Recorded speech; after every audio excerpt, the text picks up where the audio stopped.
Well, good evening. Bobby Lee here with Hurricane Creek Farms. Glad y'all are watching. I do want to ask everybody, like always, give the video a thumbs up, hit subscribe if you haven't. But tonight we're going to do our stocker steer wrap-up video for the 2022 year.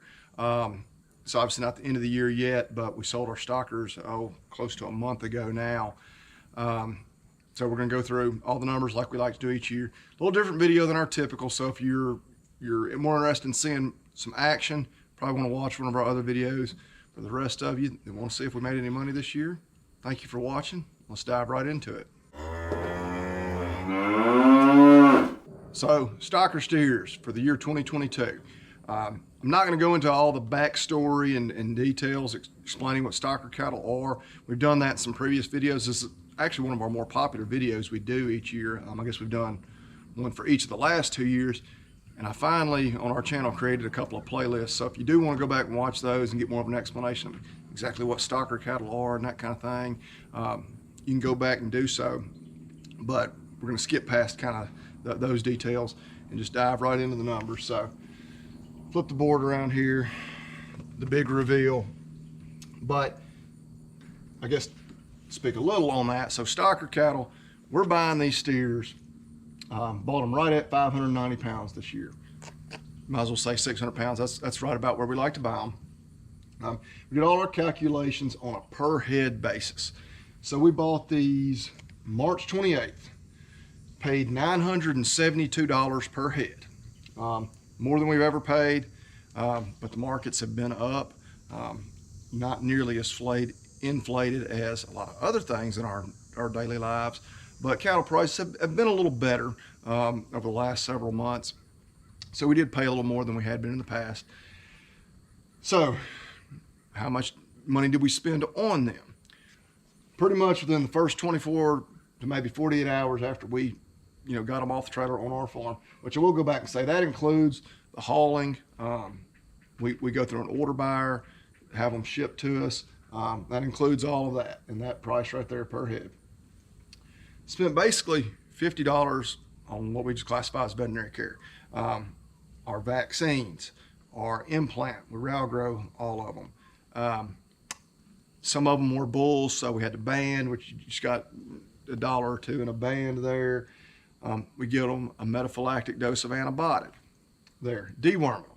So that number may be a little lower than that, maybe closer to $40. I just went ahead and rounded up to 50 because I know it's covered there. Being a veterinarian, I know a lot of people think, well, gosh, it's going to cost me more maybe than it cost him. I wouldn't say so, not significantly. Most of the products we're buying, you can, because I look, before I order from one of my distributors, I compare to just where else I could get it online. A lot of times it's not a lot different. I do usually order just through my distributors because it's easier. But the big cost you may have there is a couple of the products we use are prescription only. I believe starting next year, maybe it's next June, all antibiotics are going to be prescription only. So you're going to have a veterinarian sign off on that. So having a vet out to your farm once a year, especially when you split that out per head, is not going to be too great of an expense. If he's just making a herd check visit so that you've got that relationship where he can give you those prescriptions. So again, realistically, anybody should be able to do the exact program we're doing for about that cost, that $50 per head. Feed, $30 per head. These cattle are on grass. We're not figuring any cost on the grass. We didn't fertilize any this year, not on that farm where we ran them.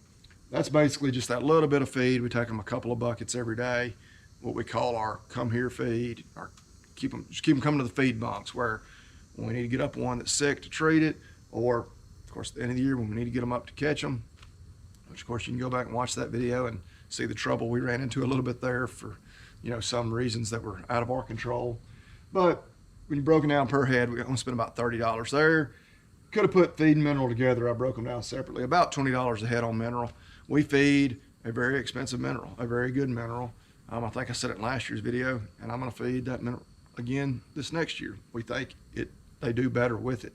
And when you look at cost, where, once we get towards the end where we could do better, I don't think cutting any of these costs would be worthwhile. I think feeding the better mineral, they do better. They're going to gain better. They're, you don't want to skimp there. Certainly not on the vet. We use an antibiotic and a dewormer. They're probably two of the most expensive on the market, but we think it's worthwhile. I'll go ahead and say we had 0 death loss this year. Was it because, of the veterinary care we did? Maybe in some part. We bought good cattle. That's another key we'll talk about more later. So essentially another $100 a head we spent between veterinary care, feed, and mineral. Our LRP insurance, livestock risk protection. I'm not an expert in exactly how all that works as far as essentially the way we're hedging, but I can tell you based on the check that I had to write, comes out to about $12 a head. Not bad at all. Not to have that peace of mind of knowing if something catastrophic happened in the markets, like, what happened, about 2.5 years ago when COVID hit and all the markets, including cattle, took a nosedive. This year the big thing was, obviously Russia invading Ukraine messed everything up back in like February, March. I guess it's still messing a lot of things up, but like China invading Taiwan, if that had happened, 2 weeks before we were ready to sell and markets plummeted, it's nice having that and you're protected. You've at least got a floor, more or less. So we had $1,084 per head in them. Well, what did we sell them for? Well, we sold them August 15th. They averaged 728 pounds. It was like $1,299 and like 91 cents, $1,300 a head. And again, just like up here, that was after, figuring in our costs for shipping them, commission, insurance, all those fees that you get, through the livestock auctions as well. So how much did we make? I mean, simple math there, $216 per head. Pretty good. We'll take that. We generally figure if we're not making $100 a head, because of course I'm not figuring in the cost of my labor. I don't charge myself anything. If we're not making at least $100 a head, it's probably not worth the time and just the risk involved. So pretty good. We're happy with that. This year was different. We sold early. I'm recording this on, September 21st. We normally keep these calves, and we sold them again August 15th. We normally keep them for another 3 solid months. We're selling them week before Thanksgiving, at least another 3 months. We went through a pretty significant drought for about 6 weeks in June and July. Of course, as luck would have it, thankfully, it started raining about the end of August, or end of July, 1st of August. I was not really out of grass on my farm at any point. It was starting to get a little iffy there if it wouldn't have started raining. I did sell these calves as part of a bigger group with my brothers. The bigger the group you can sell together, the better they'll do. He was in a little worse situation on his grass, but he was kind of like me. It started raining. We could have probably held on to them, but the market was right. We knew about what they were going to weigh. We knew about what they should bring.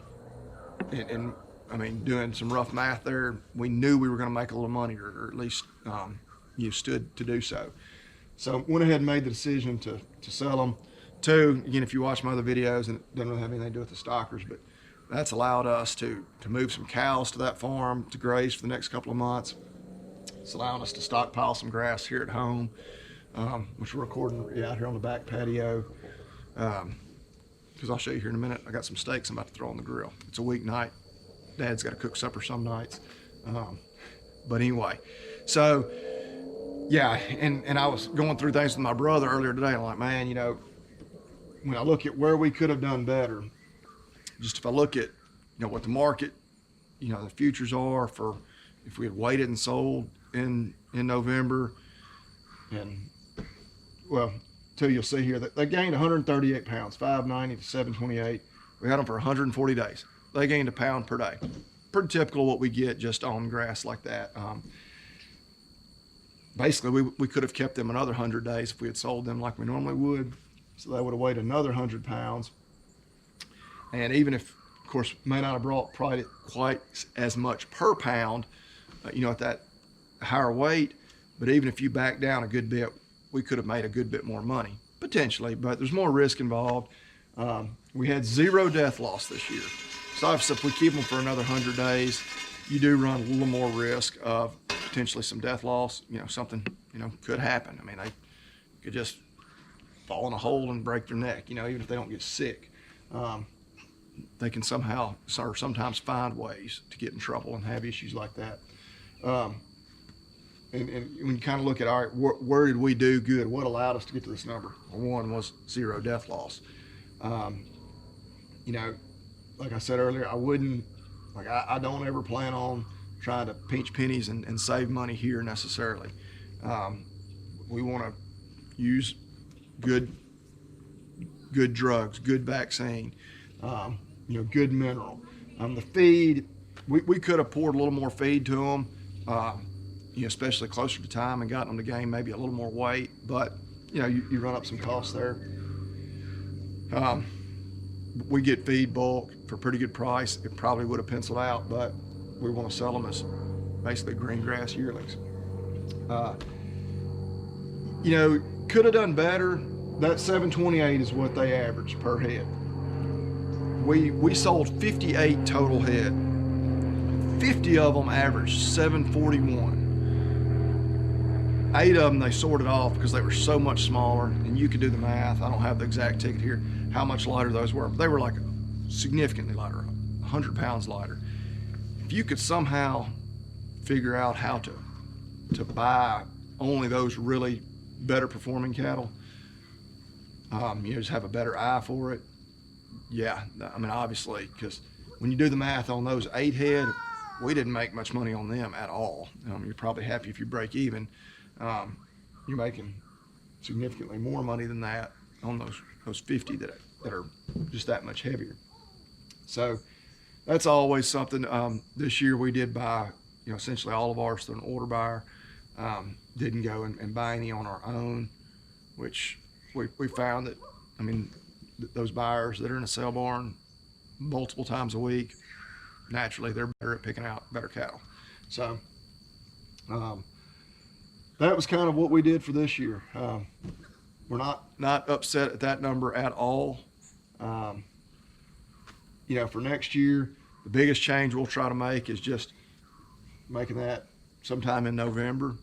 You just want that number right there to be bigger. The more they weigh, you get paid on weight. My brothers weighed they were 40 or 50 pounds a head heavier than mine. And so his actually brought nearly $100 more per head. Pardon my son over there playing. Say, I'm a dad, I'm out here cooking. He's over there entertaining himself. In fact, I may video this, what he's doing here in a minute, because it may be good entertainment. He's good about entertaining himself. Wife and daughter aren't home yet. They had a softball lesson tonight, so he's having some fun. But anyway, that's what we did for this year. We were really happy. Have a few other notes. Buying good calves, the 0 death loss was enormous to being profitable. And that buying good calves also ties into trying to buy those that don't, fall into that dud category where they just don't gain weight like you expect them to. Oh, one cost that I didn't charge myself in here that you could do is charge ourselves for the grass. It's farm we own, but say if we were renting pasture around here, pasture rent somewhere around $30 an acre. We're running about 1 head per acre, so you could just say $30 per head. So if you wanted to charge yourself that, you say, we made what, $185, $186 per head. You factor that in. We didn't spend any money on fertilizer this year. It it was just a decision we make. We don't always do that. We did fertilize more here at home. Our pastures here at home, actually, where our cow herd is housed, got a lot shorter than they did on that place. But then it started raining again, and things got better. And two, we did fertilizer. So the other thing, so we make money in 2 ways, I should say too. One is just that 138 pounds they gained. Obviously, Two, we sold them for more per pound than we paid for them, even at that higher weight. But that's because we're selling in truckload lots. Buyers like to buy them in big load lots like that. If you try to do this, because we did it for a few years just on smaller scale, where we were selling, we had like 8, 15, whatever, much smaller than a truckload. You just don't get as much of a premium. It's a lot harder to make that pencil out. I was gonna do the quick math. So at $9.72 per head, divided by 590. Yeah, that's right at 165. I believe that's right at 180. So 1,300 divided by 28. Yeah, we got right at 180. Yeah, it comes out to just under 180 because that was, of course, we had to figure in the trucking and everything else. So, yeah, we actually sold them even at the higher weight for more per pound, which some of that had to do with the changes to the market over that 140 days as well, obviously. And we were fortunate there this year. The market stayed strong.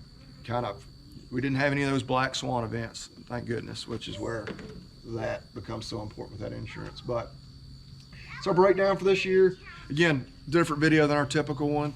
I will show you our stakes over here in just a second. But yeah, that's what we did. Success, we'll take it. Now we're able to have some cows down there. So I don't regret it too. I always take a trip. I say always, I actually hadn't in the last couple of years.